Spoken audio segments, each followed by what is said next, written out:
Imagine कीजिए आपके सामने दो फ़ोन रखे हैं। एक है आईफोन 16 जिसकी कीमत है 1 लाख रुपए और एक है नोकिया 8.3 5G जिसकी कीमत भी 1 लाख रुपए है। मैं आपसे कहता हूं कि आपको इन दोनों में से एक फ़ोन चूज़ करना है तो नो डाउट आप आईफोन ही चूज़ करोगे। पर अगर 15 साल पहले नोकिया के साथ धोखा नहीं होता या यूँ कहें कि नोकिया का मर्डर नहीं किया जाता तो आज मार्केट में नोकिया की डिमांड वैसी ही होती जैसी आज आईफोन की है। आईफोन लेने के लिए इंडिया के पहले एप्पल स्टोर से मैंने सुबह से वेट किया यहाँ पे, करीबी 4 बजे से मैं खड़ा हुआ हूँ, तब जाके मेरे को मिला है। पर कौन था वो इंसान जिसने अकेले पूरी नोकिया को बर्बाद कर दिया, वो भी तब जब नोकिया 70% मार्केट को कवर कर चुका था। तो शुरू करते हैं वहाँ से जब नोकिया फ़ोन्स नहीं बनाती थी। नोकिया 1865 में पेपर प्रोड्यूस करती थी। पेपर के बाद नोकिया ने tyre, toilet paper, electric cable और रेडियो भी बनाए। फिर 1965 में नोकिया ने सबसे पहले खरीदा मोबिरा नाम की टेलीफोनिक कंपनी को। नोकिया ने शुरू में बड़े और भारी भारी हैंडसेट बनाए थे जिनका वजन 10 किलो तक होता था। जैसे 1982 के अंदर नोकिया ने पहली बार first car phone Mobira Senator introduce किया। फिर 1984 में नोकिया ने मोबिरा टॉल्कमैन बनाया जो एडवर्टाइज किया गया था पहला ट्रांसपोर्टेबल फ़ोन जिसे आप कहीं भी यूज़ कर सकते थे और ये 5 किलो का फ़ोन था। फिर 1987 में नोकिया ने कमाल कर दिया। नोकिया ने मोबिरा सिटी मैन के नाम से ऐसा पहला फ़ोन बनाया जो पूरे शहर में जा सकता था। इस फ़ोन की यूएसपी थी इसका वज़न। ये केवल 800 ग्राम का फ़ोन था और इस एक रीज़न की वजह से इस मॉडल की सेल बढ़ती चली गई। 1992 में नोकिया ने 1011 नाम के मोबाइल को मार्केट में इंट्रोड्यूस करा। नोकिया धीरे धीरे यूरोप और यूएस के मार्केट में फैलने लगा और 90s में इनके 2100 सीरीज़ के जो मोबाइल थे उन्होंने नोकिया को हिला कर रख दिया। ये सीरीज़ फ़ोन लोगों ने बहुत पसंद किए। नोकिया ने सोचा था कि मैक्सिमम 4 लाख फ़ोन बिकेंगे, लेकिन उन्होंने 2 करोड़ फ़ोन बेच दिए।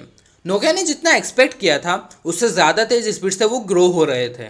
शुरू में नोकिया ने अमेरिकन और यूरोपियन मार्केट पकड़ी और बाद में ये डेवलपिंग इकोनॉमिक्स रशिया, इंडिया और चाइना को भी कवर करने लगे। नोकिया वर्ल्ड मार्केट को इस तरह से डोमिनेट करने लगा था कि टॉप 50 फ़ोन में से टॉप 20 फ़ोन्स नोकिया के होते थे। 2003 से 2005 के बीच में इनका नोकिया 1100 और 1110 ने इंडियन मार्केट का 70% मार्केट शेयर कैप्चर कर लिया था। 2008 में 450 मिलियन हैंडसेट नोकिया ने बेचे थे और जैसे हमारे सामने अचानक एआई आया वैसे ही अमेरिकन और यूरोपियन कंट्रीज़ में एंड्रॉयड और गूगल की एंट्री हुई। नोकिया की डिमांड अमेरिका जैसे देशों से लगातार कम होने लगी। वहीं इंडिया में सैमसंग और मोटोरोला ने फ्लिप फ़ोन लॉन्च कर दिए। जो नोकिया पहले 70% इंडियन मार्केट को होल्ड कर रहा था, एंड्रॉयड के आने के बाद 22% पर आ गया था। सभी कंपनीज अपने फ़ोन्स को चाइना से मैन्युफैक्चर करवाते थे जिससे उनके फ़ोन सस्ते और अप टू डेट रहते थे। उधर नोकिया एक बड़ी कंपनी थी जिससे नए मॉडल डिज़ाइन और मैन्युफैक्चर करने में टाइम लगता था, जिसकी वजह से नोकिया ट्रेंड को पकड़ नहीं पा रहा था। 2010 तक गूगल 2 लाख मोबाइल एप्लीकेशन तक पहुंच गया था और वहीं नोकिया के पास 20,000 ऐप भी नहीं थे। जहां कंपनी एंड्रॉयड पर मूव हो रही थी वहीं नोकिया सिम्बियन ऑपरेटिंग सिस्टम पर ही काम कर रहा था। नोकिया के बुरे दिन शुरू हो गए थे। नोकिया हर महीने 2000 से 5000 एम्प्लॉय को अपनी कंपनी से निकालने लगा। सितंबर 2010 में स्टीफन इलोप बने नोकिया के नए सीईओ। 2011 तक पूरा मार्केट बदल चुका था। स्टीफन से लोगों ने कहा कि उन्हें एंड्रॉयड पर मूव हो जाना चाहिए, पर स्टीफन चले गए माइक्रोसॉफ्ट के पास, एक ऐसी कंपनी के पास जो स्मार्टफोन की रेस में थी ही नहीं। पर क्यों, ये आप थोड़ी देर में समझ जाएंगे। माइक्रोसॉफ्ट के प्लेटफॉर्म पे कोई मोबाइल ऐप नहीं बना रहा था। विंडोज़ मोबाइल के लिए कंपेटेबल था ही नहीं। उधर गूगल और एप्पल और बड़े होते जा रहे थे। नोकिया को दुनिया भूल गई और इधर एंड्रॉयड का इकोसिस्टम बढ़ता चला गया। कुछ टाइम बाद नोकिया लूमिया भी आया, पर वो थोड़े दिन ही चल पाया और फिर बाद में गायब हो गया। पहली बात, स्टीफन ही वो वजह थे जिसने नोकिया को मारा था। उन्हें पता था कि अगर वो एंड्रॉयड पर मूव करेंगे तो कंपनी को बचा लेंगे, पर उन्होंने ऐसा नहीं करा। पर क्यों? स्टीफन लॉप एक्चुअली था कौन?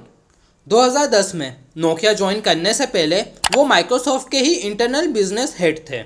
2013 के एक आर्टिकल के हिसाब से स्टीफन लॉप नोकिया को जानबूझकर चुपचाप माइक्रोसॉफ्ट में घुसाना चाहते थे। स्टीफन के आने के बाद ही नोकिया ने एक और फ़ोन लॉन्च करा था जो मेगा ऑपरेटिंग सिस्टम पर काम करता था। इस फ़ोन के रिव्यूज़ भी बहुत अच्छे थे। पर फिर भी स्टीफन ने इस ऑपरेटिंग सिस्टम को बंद कर दिया था। मीगो ऑपरेटिंग सिस्टम बहुत तेज़ी से जगह बनाने के लिए तैयार था, लेकिन स्टीफन ने जानबूझ के उसको बंद कर दिया। स्टीफन अपने आप को स्टीव बाउमर का सक्सेशन की तरह देखना चाहते थे। स्टीव बाउमर माइक्रोसॉफ्ट के सीईओ थे। इनकी इंटरनल डील थी स्टीफन के साथ कि स्टीफन नोकिया को माइक्रोसॉफ्ट को बेच देंगे और अगले माइक्रोसॉफ्ट के सीईओ बन जाएंगे। माइक्रोसॉफ्ट लैपटॉप, कंप्यूटर, डेस्कटॉप बनाने में एक्सपर्ट था, पर वो मोबाइल में भी राजा बनना चाहता था। स्टीफन की वजह से नोकिया, जो $50 बिलियन की ग्लोबल कंपनी थी, वो $7 बिलियन में बिक जाती है। फिर ऐसे कई सालों तक नोकिया माइक्रोसॉफ्ट के पास ही रहती है, पर माइक्रोसॉफ्ट नोकिया को एक सक्सेसफुल ब्रांड बनाने में फेल हो जाता है। फिर आता है 2016 में नोकिया के सारे पुराने बढ़िया एम्प्लॉयज़ ने मिलके अपनी कंपनी HMD ग्लोबल बना ली थी। इन लोगों ने माइक्रोसॉफ्ट को फिर से अप्रोच करके सत्य नडेला की मदद से इस कंपनी को वापस लिया। आज नोकिया मैक्सिमम अपॉर्चुनिटी मार्केट पे फोकस कर रहा है। जो फ़ोन 10,000 से लेकर 25,000 के ब्रैकेट में आते हैं, नोकिया वो फ़ोन बनाता है।